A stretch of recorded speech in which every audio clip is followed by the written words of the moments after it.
this video is to show you how to put child lock on a Dimplex Quantum.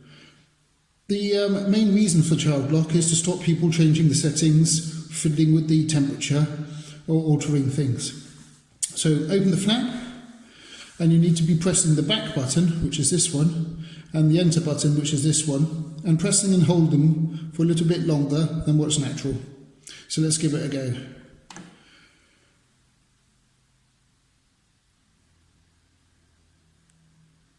And as you can see, child lock has been enabled. To disable child lock, press the back button and the enter button again for a little bit longer than what's natural.